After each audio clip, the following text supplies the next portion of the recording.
Okay, so today is called Naked Thinking, and I want to introduce you to a concept, and it helps us to understand something about how our mind works. And I'm just going to ask you to look at the picture that is up on screen. And if you want to, on the chat button or just unmute yourself, tell me what you notice. Tell me what you see.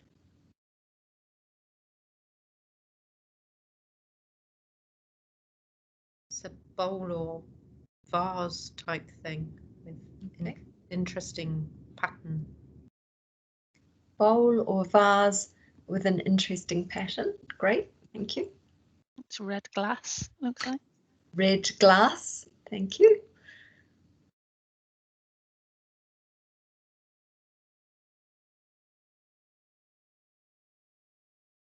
What else?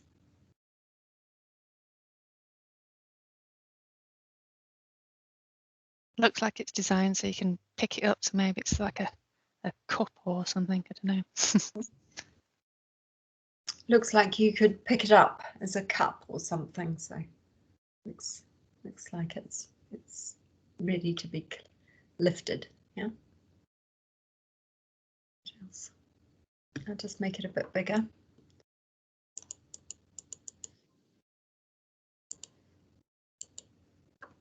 Oh, that's very big, but never mind. Interesting. There we are. What else do you notice about it? An interwoven pattern. Interwoven pattern, yeah. Sort of pits in whatever the substance, if it is glass or. Yep. It's not really clear if it were. Yep. So it's pitted. Yeah. That's right. What else? The rim is flat. The rim is flat. And then there's the cylindrical thing that Kimberly was saying you could pick it up from. It's okay. Yeah. Quite unusual. It's not something. Yeah. Cylindrical base on which it sort of sits. Yeah.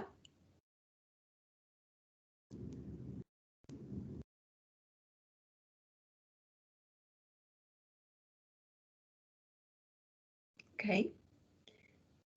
So I'm now going to tell you a few facts about this and see what happens. So it is glass. It's made of glass, and it's made by a very famous glass artist, and she is in pretty much every museum around the world. So she's extremely famous, and she always does what she calls vessels. So her idea is that all the pots or all the objects that she designs and makes are what she calls a vessel. So they're capable of holding things within them. They have this ability to hold. And her philosophy is that women are also a vessel, so that in some way she is creating an image of woman. So you know, that's just her underlying philosophy.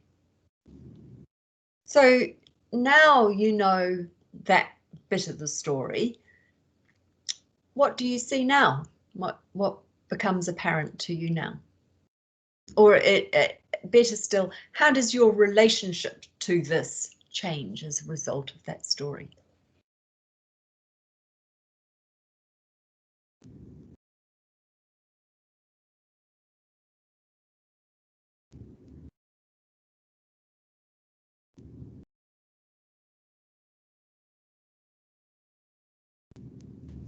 I'm more judgmental of it. Okay, good. tell me more. Go on. Yeah. Yeah, just that yeah, she's trying to get that message through on what she's making, and yeah, and I'm just questioning the woman vessel thing. So I'm actually not looking at the object so much, but yeah, drawn out from that. Oh, fantastic. That's absolutely just a lovely summary of a story has drawn you away from the actual object. So you stop seeing the object in quite the same vivid detail as before you knew the story. Great, thank you. Anybody else? What else do other people notice?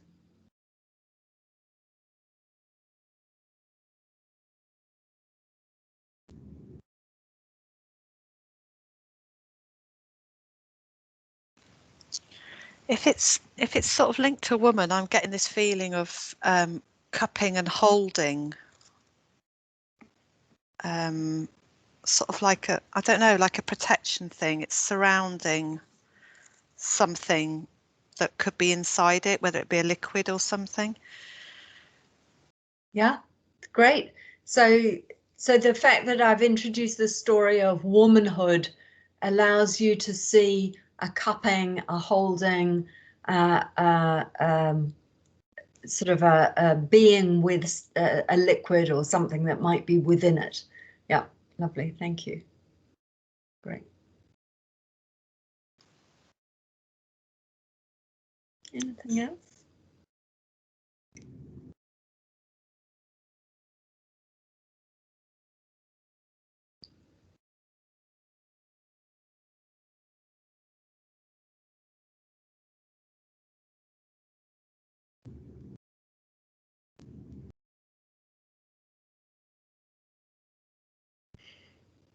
Okay, so I'll just tell you a bit more about this object. So this object is huge. It's not this big. It's actually, you know, about 2 foot across, and because it's made of really solid lead glass, it would be really difficult for you or me to pick it up. It's actually very heavy, and it's made in such a way that the artist, firstly, she makes her own glass. So that's really unusual. Usually glass makers just buy glass and make things from glass. The basics, I think it's silicate that they buy. I forget what the ingredient is. But this artist actually, she makes her own glass, right? The raw ingredients of the glass she makes. And then she makes the raw ingredients of the color of the glass. So she has made this entire thing from beginning to end. And of course, she's chosen this blood red color to represent, as I say, the body of woman, the body of humankind. I mean, she's not just obsessing about women, but she's sort of trying to pour into this, you know, the essence of humanness, you know, sort of that we are a vessel, that we have blood coursing through us. And the way these, she would call these objects rather than, she wouldn't name them a bowl, she'd just call them an object. The way they're made is she actually carves the object out of clay. Then she makes a mold around that clay, pulls the clay out and uses the mold then to, it's called casting of glass. So that's how this object is made. So now you've heard that part of the story. Now what do you see? And what happens to your relationship to this object? It's just going to be me again. Go for it. Go on. I immediately saw a bird bath and thought, actually, I'd quite like that as my bird bath, and I'm very impressed with this lady. And Right. yeah, I'm a very inclusive person, so I don't like to distinguish between, yes, it's more of mankind. So I quite, I think I was a bit biased on the woman thing, because Yeah. so Yeah, great. Yeah. But yeah, no, I'm now seeing a beautiful bird bath, and I'm really impressed. And yeah, I quite want this now. Okay. So an extra piece of the story has changed your relationship to it, your orientation to it. You've now reimagined the object. It now transcends what you previously thought of it. Yeah, great. Thank you. Anybody else? I think it just changes from just an object to something with a bit more value, because you're saying she's made the dies and made the glass, and it's like someone's energy has gone into it, so it's got more value, I think. Great. So this is so knowing that it's made with such love and care and attention kind of almost enhances the beauty of it. Yeah. Brilliant. Yeah. Great. Anybody else?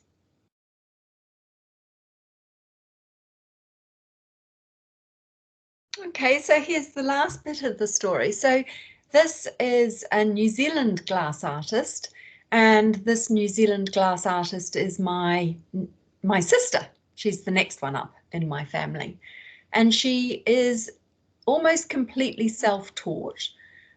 She only started playing with glass, at probably the age of 33, 34 or something. And my father thought she was absolutely, mad, a lunatic too. Why do you want to be doing this? And as I said at the beginning, she is now she's one of the top glass artists in the whole world, and she's in every major museum wherever you have a glass collection. So she's at the V&A, the Guggenheim, for example, Museum of Modern Art. And in Germany as well. I can't remember their museum's name, but so this is one of her pieces. As I say, she's completely world famous and very collectible. So this object that you're looking at would be worth more than you and I could afford. That's for sure. Yeah, so this is the price of a small family car, probably. As I say, it's quite big. It's very heavy. It's made with love. And making one of these would probably take her, let's say 6 months. So this might represent 6 months' work. So now, how do you relate to it? Now, how do you see this object?